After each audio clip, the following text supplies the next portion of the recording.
दोस्तों नमस्कार, मैं जगन्नाथ गौतम देश रोजाना यूट्यूब चैनल पर आपका स्वागत है। दोस्तों आज जो हम बात करने वाले हैं कि पिछले एक सप्ताह से जब से नीतीश कुमार ने फिर एक बार पलटी मारकर भाजपा की गोद में बैठना तय किया है, उसके बाद पूरे हिंदुस्तान में सबसे गर्म खबर नीतीश कुमार का एक बार फिर पाल्टी मारना ही सुर्खियों में रहा है। दोस्तों, इन पलटी मार नेताजी के बारे में एक बड़ा इतिहास है इनका पलटी मारने का।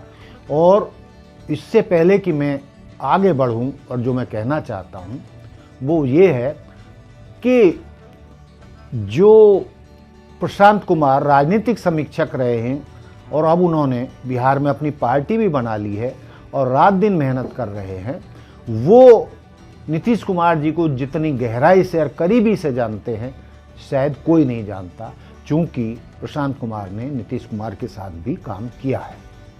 तो प्रशांत कुमार क्या कहते हैं कि नीतीश कुमार का पलटी मारने का सिलसिला अभी भी खत्म नहीं हुआ है और वो लगातार जारी रहेगा तथा लोकसभा चुनावों के बाद वो एक बार फिर पलटी मारेंगे।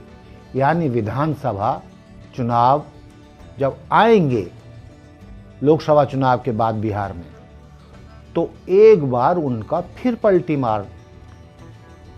मारना तय है। तो ये तो चलो भविष्य में पता चलेगा लोकसभा चुनावों के बाद कि क्या वो प्रशांत कुमार की भविष्यवाणी कितनी सही साबित होती है। लेकिन थोड़ा सा उनका पलटी मारने का जो आज तक किसी ने भी विस्तृत रूप से नहीं चर्चा की है, आज हम आपको उनके पलटी मारने की पूरी कहानी बताना चाहते हैं। दोस्तों वैसे तो 70 के दशक में जब जयप्रकाश नारायण जी ने क्रांति शुरू की थी इंदिरा गांधी के खिलाफ या इंदिरा गांधी के शासन के खिलाफ या कांग्रेस के शासन के खिलाफ,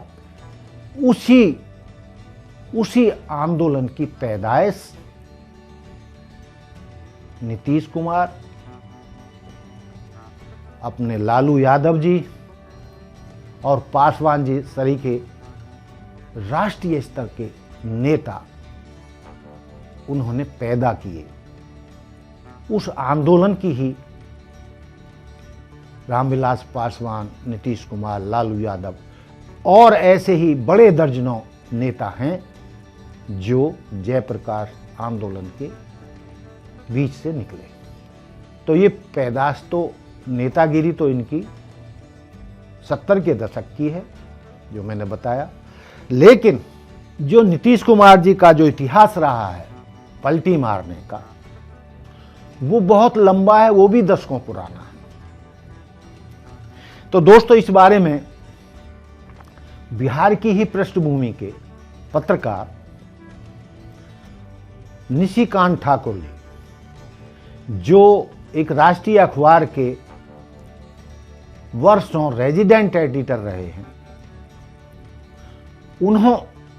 अन्य पत्रकारों के साथ साथ उन्होंने भी हमें जानकारी दी और बताया कि उन्होंने विस्तृत रूप से बताया कि नीतीश कुमार ने कब कब पलटी मारी और उनका पलटी मारने का इतिहास कितना पुराना है और कब से शुरू हुआ है। तो दोस्तों निशिकांत ठाकुर जी के अनुसार नीतीश कुमार ने सबसे पहले 1994 में पलटी मारी थी, जब उन्होंने समाजवादी पृष्ठभूमि पर बने जनता दल को छोड़ दिया था, इस्तीफा दे दिया था। उसके बाद 1995 में वाम दलों के साथ गठबंधन किया। यानी 94 के बाद 1995 में उन्होंने वाम दलों के साथ राजनीतिक गठबंधन किया, चुनावी गठबंधन किया। लेकिन जब उन्होंने वाम दलों के साथ चुनाव लड़ा तो उससे उनके मनमाफिक रिजल्ट नहीं आए और उन्होंने वाम दलों का भी साथ छोड़ दिया।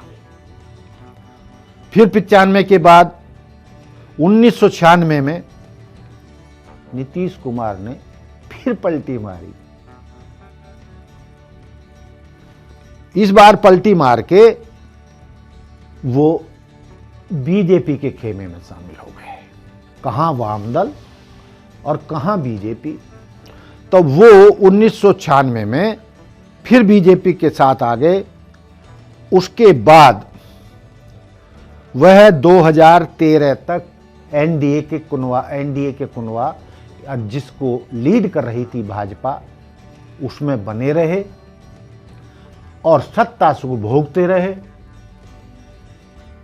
रेल मंत्री भी बने, मुख्यमंत्री भी बने, लेकिन उनकी संतुष्टि यहां भी नहीं हुई। वो भाजपा से भी उकता गए। उनकी महत्वाकांक्षाएं और जोर मार रही थी। उनके दिल में न जाने क्या था और वो क्या बनना चाहते थे। इसलिए 2015 में उन्होंने फिर भाजपा और एनडीए के कुनवे को छोड़ दिया और फिर आरजेडी के साथ मिलकर चुनाव लड़ा, चुनावी गठबंधन किया और जीत मिलने पर फिर मुख्यमंत्री बन गए।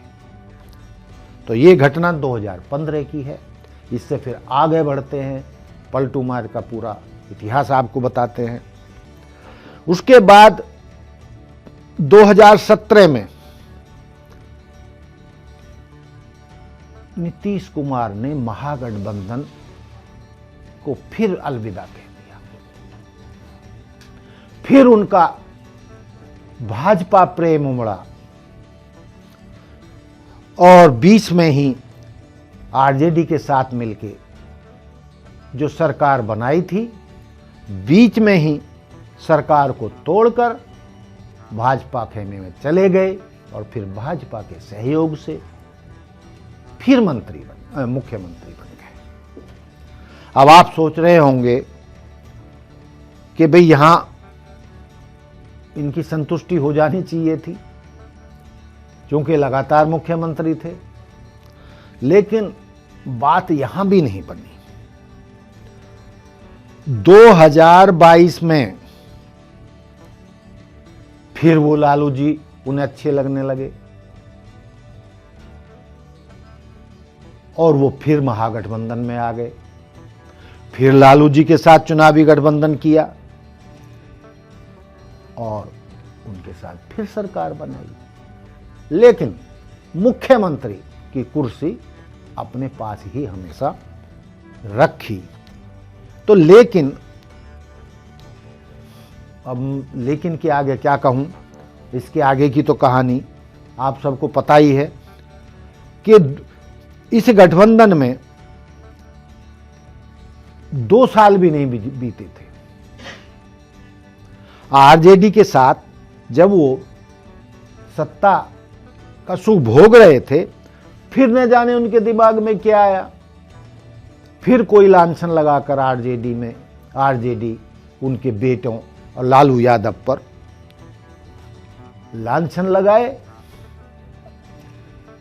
और कोई सपना देखा, क्या देखा, उनके मन में क्या आई, फिर भाजपा की गोद में जा बैठे 2022 में। अब ये जो घटना है इसके आगे की, ये तो ज्यादा पुरानी है ही नहीं। 2022 में फिर पलटी मारी, महागठबंधन में चले गए, सरकार बनाई, लेकिन फिर बीच में ही सरकार तोड़कर 2 साल भी पूरे नहीं हुए थे और 28 जनवरी को एक बार फिर बीजेपी की गोद में जा बैठे। तो दोस्तों, ये पलटी मारने की कहानी उनकी लगातार चल रही है। 28 जनवरी को जो अभी गई है, हफ्ता भर पहले, उन्होंने फिर आरजेडी को छोड़ा, महागठबंधन को छोड़ा, सरकार गिरा दी और भाजपा के साथ मिलकर नए सिरे से सरकार बनाई। और कमाल की बात यह है, वो हमेशा मुख्यमंत्री रहते हैं, उनके सपोर्टर बदलते रहते हैं। कभी वो आरजेडी के साथ मिलकर, आरजेडी महागठबंधन के साथ मिलकर सरकार बना लेते हैं, कभी भाजपा एनडीए गुट के साथ मिलकर सरकार बना लेते हैं, लेकिन वो कहीं नहीं जाते, वो अपनी कुर्सी पर बने रहते हैं। यानी मुख्यमंत्री, उन्होंने ऐसा जुगाड़ फिट किया है राजनीति में, चाहे उनकी सीटें कम हो या ज़्यादा हो, चाहे उन्हें भाजपा का सहयोग लेना पड़े। जब भाजपा का सहयोग लेते हैं तो आरजेडी गुट को गालियां देकर उधर चले जाते हैं, और जब उनका मन भाजपा से भर जाता है तो भाजपा नेताओं को गाली देकर, भला बुरा कहकर, उन पर लांछन लगाकर फिर आरजेडी में आ जाते हैं। फिर जब वो उनका जो है वो आरोप था कि भाई लालू के साथ परिवारवाद है, ये है वो है, वो फिर गायब हो जाता है और उनके साथ फिर सरकार बना लेते हैं। लेकिन भाजपा प्रेम उमड़ता है तो वो आरएसएस और उसका सांप्रदायिकता और वो सब कुछ भूल जाते हैं। तो दोस्तों, ऐसे आदमी को क्या कहिएगा, विचित्र प्राणी है नीतीश कुमार। भारतीय राजनीति के एक यूनिक पर्सनैलिटी है, जो सत्ता में हमें, मतलब उनकी राजनीति का कमाल ये है कि वो इधर जाएं उधर जाएं, कहीं भी जाएं, सत्ता में हमेशा बने रहते हैं। और ये सिलसिला उनका 2 दशक से ज़्यादा से चल रहा है।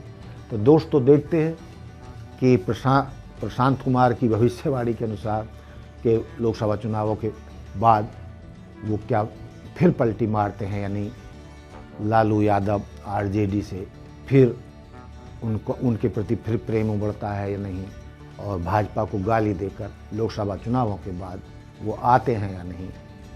तो इस पर हम फिर चर्चा करेंगे। जो भी होगा आपके सामने आ ही जाएगा। देखते रहिए देश रोजाना। मिलते हैं फिर कल नए एपिसोड में नए मुद्दे के साथ। जय हिंद, जय भारत, जय संविधान, नमस्कार।